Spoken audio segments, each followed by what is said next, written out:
Hey everybody, thanks for tuning in. Hope you're doing well.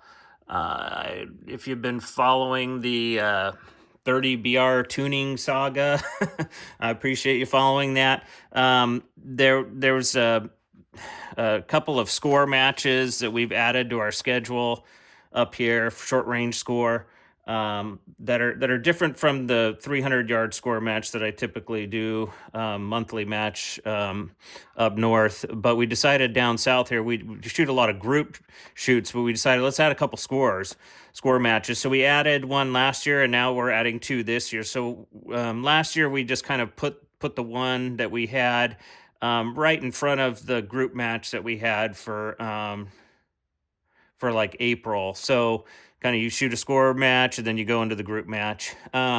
This year we said, well, let's split them out. Let's get two and split them out. Let's do one in the winter and then one during spring with our regular group schedule. So with that, I kind of had to bust out my match 30 BR. It's got a lot of dust on it. Had to wipe off the dust. Probably hasn't been shot in about a year.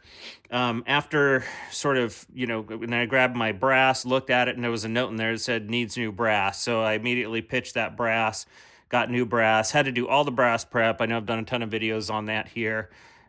And don't like turning necks, but I had to. And then I went and I looked from in my bushing set. So I have my 6 and 7 millimeter bushing, 6 through 7 millimeter bushing set here, and then I have my 30. And bam, I was missing a couple critical bushings, and I thought, uh-oh, I have one here. I think it was a 324, or I'm sorry, a 323, which in this application would get me about 2,000 neck tension. Now, this rifle likes a lot of neck tension. I've already tested this thoroughly, and I know it needs, about at least 4,000, sometimes up to 5,000s, but 4,000s is usually, a good spot for it. So I thought, all right, what the heck, I don't have the bushings. Let me just go ahead and load and shoot and see how it does with 2000s.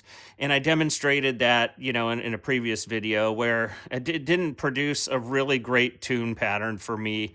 I had a slanted vertical with a charge of 34, and this is a known load charge. I mean, this should do really well. 20,000s into the lands from hard jam, with the PRP Voodoo 7s and H4198. So this tune window test should produce much better results, and I was not happy with this. I was like, well, this is kind of my tune window here, and these groups aren't really circular. They're above zero point 0.2 inches, which to me is not, they can be three-leaf clover like, but they got to be in a one. And so anyway, just not happy. And then you can see the tune just fall apart here. One, you get a flyer, very unstable tune window, not happy with it. Quickly went on to Bullet Central, ordered up a couple of the Micron precision bushings, grabbed a 321 and a 322, and thought, you know what? Why don't I just test both of them? And that way I can show my viewers exactly what happens on target, because I think the last video I did on neck tension and what I think it does, I just sort of wrote in hypothetical targets and said, well, this is kind of what happens with this and that. But with this, I was like, you know what? I'll just actually show shooting data. So all of this was shot again with the same bullet, new brass, same rifle, same setup. This one was shot a few days ago, but the atmospherics were the same as when these two were shot. These two were shot same day. But the atmospherics were the same. The temperature was around 40 degrees. Humidity was around 90%. Barometric pressure was 30.3 plus. So it was the atmospherics were essentially the same. So I believe I can compare all three of these, no problem. And so, yeah, so anyway, with 2000s neck tension, not a good tune window. Now, what happens when I go to 3? You can see overall, well, okay, I mean, things tightened up. There's not a whole lot of flyers except this one. I don't know what happened. Something really bad must have happened with the rest, or I don't know. After I shot this one, it was way out of the group down here. I checked everything. Nothing seemed to have been out of order. So I grabbed that piece of brass. I'm just going to throw away that piece of brass because I don't know how that happened. I looked up at the range too, like, did it strike a bird or anything? Like, what could, and there was really nothing there. So I thought maybe there's just something wrong with the brass piece. But anyway, but you can see still, even, yeah, you got somewhat of a tune window, you shooting a high one, okay, a bit of a low two, you still get a little bit of vertical, okay, a little bit of slanted vertical there, but then bam, the flyer. If taking out that flyer, it's still a high two. Then I bring it down to a quarter. Okay. Oh, cool. Here's a one, but then a little bit above a quarter, and then a one. Again, erratic tune window. I again would not be happy with this in general. If you're looking at the velocity data, this is the velocity and this is the standard deviation. All that data was very, very much the same. There was really no differences in, velocities or SDs, all very consistent, low SDs with a consistent hike in velocity with, a tenth of a grain of powder charge up. Anyway, so if I were to say, well, where's the tune window here? Well, gosh, that vertical there is pretty hard to eat, but it's probably somewhere here, where it's like, okay, it's in between some ones. Maybe that drop shot was, a fluke, or maybe the rest was loose. I don't know. I don't know. I checked all that. Everything was pretty good. But so even with 3000s neck tension, I would not be super happy with my tune window. I'd probably be like, shoot, I might have to just shoot a 34.5 because it's in between these ones. And maybe that was a fluke. So, but even then, it's a little bit risky, right? So let's go to 4000s neck tension with a 321 bushing. Notice here now, you see no flyers at all.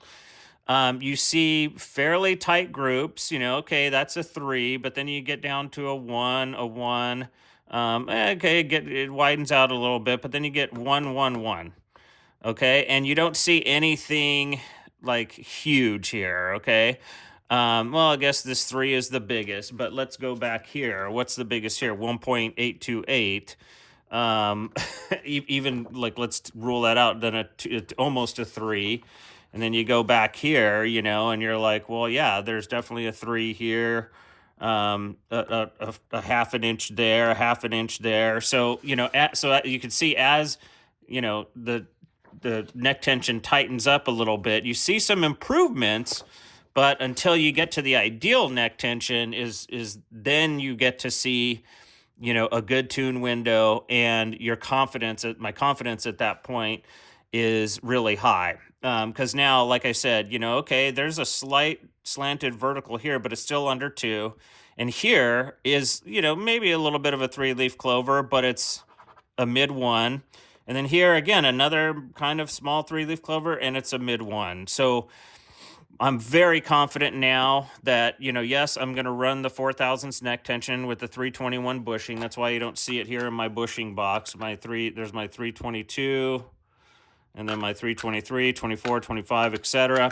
It's sitting in my die right now because as a result of this test, I'm like, oh, cool. I got back to my 4000s neck tension load. It's a pretty wide tune window, and this is what I'm going to load. I'm going to load 34.5. Remember, if I were to load for this one, remember what I said? I would have loaded 34.2 because that would have been kind of the middle of that tune window. But notice that 34.5 becomes like the best one to go with in terms of right in the middle of a wide tune window. So there you go. I mean, I think this is kind of textbook description of like neck tension. Like it doesn't necessarily, like you can't get your powder load first and then go, okay, now I'm going to try different neck tensions with that same powder load. That doesn't work. Like that's not how neck tension works. How it works is you should have your known load window and then shoot, 2, 3, 4, 5,000s, and then look at the pattern overall and say which one produces the widest tune window, and bam, and then settle on that. Like I'm going to stay at 4000s neck tension with this, and I always have, and I've done really well with that. And then I'm going to leave it. It's one of those sort of very stable variables where once I find the right one, I stick with it. And that's exactly what I'm going to do here. So there you go. And in terms of ballistics, looking at the pattern of the velocity data, Nothing is really standing out. I mean, ballistically speaking, they all sort of performed about the same. It's really with neck tension, you're looking at precision, and precision is your key outcome variable here. Okay, so there you go. That's how it's done in terms of looking at neck tension and what it does for your tune window. All right, everyone, take care. Shoot small.